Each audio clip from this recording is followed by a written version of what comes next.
Aujourd'hui, on va se pencher sur deux actions du luxe français, LVMH et Hermès. On va comparer les deux graphiquement pour savoir laquelle a le plus de chances de nous faire quelque chose de joli dans cette fin d'année, voire l'année prochaine. C'est parti.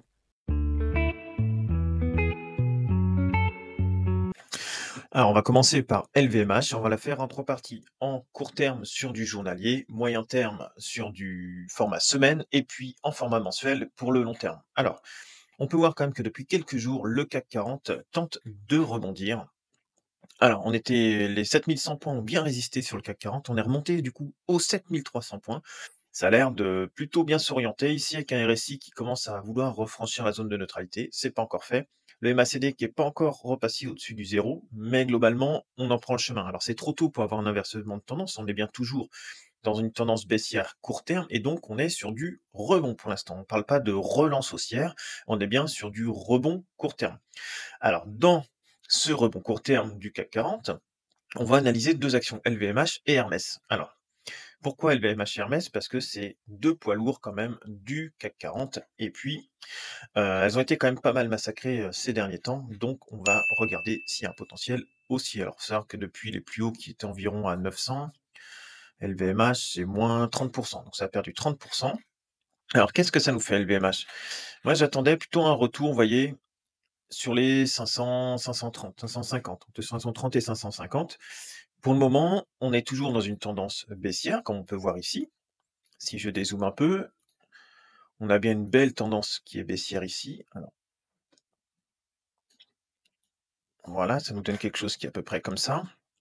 Mais là, on a quand même un rebond sur les derniers jours, hein. Depuis, ça s'est stabilisé mi-novembre et ça a tendance à vouloir repartir. On a un RSI qui refranchit la zone de neutralité et le MACD qui commence à remonter, vous voyez? Mais ça peut très bien remonter et puis finalement faire chou blanc et redescendre, comme ça l'a déjà fait à de multiples reprises.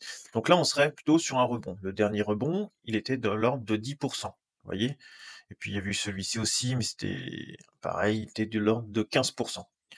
Donc là, depuis les plus bas, si on fait un rebond de 10-15, vous voyez, on pourrait aller venir chercher les 630 € peut-être, voire plus, on ne sait pas sur la fin d'année. Mais ça en prend le chemin. Alors, elle n'en reste pas moins pour le moment moche à court terme, malheureusement. Sur du moyen terme, on est toujours sur une tendance baissière, on est toujours sur la moyenne mobile à 200 périodes, RSI inférieur à 50, le MACD, bah, il est pas très joli. Voilà, donc là, c'est que du rebond pour le moment. Et sur du long terme, eh bien, on n'a pas encore commencé la phase baissière, mais on a un indicateur, un deuxième qui est dans le rouge. Manquerait plus qu'un troisième qui serait le croisement des deux moyennes, et là, on partirait dans une tendance baissière. Mais c'est pas fait encore, ça peut toujours repartir. Alors, on a dit LVMH, long terme, pas terrible, hein, avec un M ici qui se dessine. Moyen terme, pas top non plus, hein, c'est baissier. Et puis sur du court terme, on a peut-être un bout de rebond qui se met en place, mais pour moi, c'est un peu court. Maintenant, Hermès. Hermès, beaucoup plus joli. Et c'est ça que je voulais vous faire voir à la base. C'est-à-dire que Hermès, on était sous la moyenne mobile de 100 périodes, vous voyez, depuis à peu près mi-juillet. Ça avait fait un franchissement ici, là sur la petite zone orange, un rejet. Ensuite, on était venu s'appuyer là sur les 1900 à peu près, qui était à peu près ce support-là, vous voyez. Et celui-ci qui est là, c'est à peu près pareil, voilà, on est dans les 1900, un peu plus quoi, dans les 1900. On a eu un support par là. Et puis derrière, ça avait tenté de refranchir la moyenne mobile de 100, ça avait réussi, il y a eu un rejet. Ensuite, c'était revenu taper encore une fois en dessous, ici sur le début novembre, rejet, et là, c'est reparti, vous voyez, ça franchit, pareil, la moyenne mobile de 100. Donc, qu'est-ce qui se passe actuellement? On a un RSI qui est repassé en format journalier au-dessus du 50, donc acheteur. Le MACD qui refranchit le 0, donc acheteur. Et ici, on refranchit la moyenne mobile de 100, donc c'est acheteur. Il reste quand même ces deux moyennes mobiles ici, la 50 et la 20, qui devraient être, pour être sur une belle orientation, au-dessus de la moyenne mobile de 100. Vous voyez, un petit peu comme ici. Là, vous avez une belle tendance. Vous franchissez la moyenne mobile de 100, le RSI repasse fortement haussier, la MACD repasse le 0, c'est fortement haussier.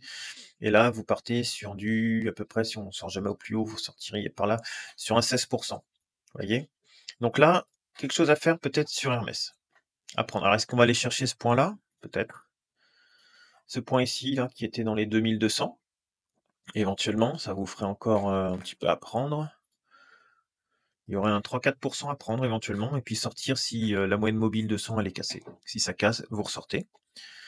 En format semaine, là on voit les points d'appui ici, donc on a toujours une belle tendance haussière, hein, qui est là. Il y a eu quand même une petite correction, mais globalement on est haussier. Regardez en semaine, le RSI pareil, il a refranchi ici la zone de neutralité et on voit que la MACD commence à vouloir refranchir. C'est pas encore fait, ça se jouera encore dans quelques semaines, mais on a peut-être de nouveau un début de tendance haussière sur l'action Hermès. Ça commence à être les prémices.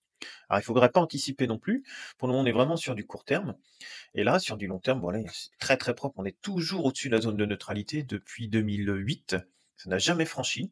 Vous voyez, là, on est encore largement au-dessus sur le RSI. On a une petite correction là, mais si ça s'arrête là, c'est plutôt pas mal et peut-être repartir chercher les anciens plus hauts. Il y a encore un bon 10 à prendre avant d'être sur les anciens plus hauts sur cette action Hermès.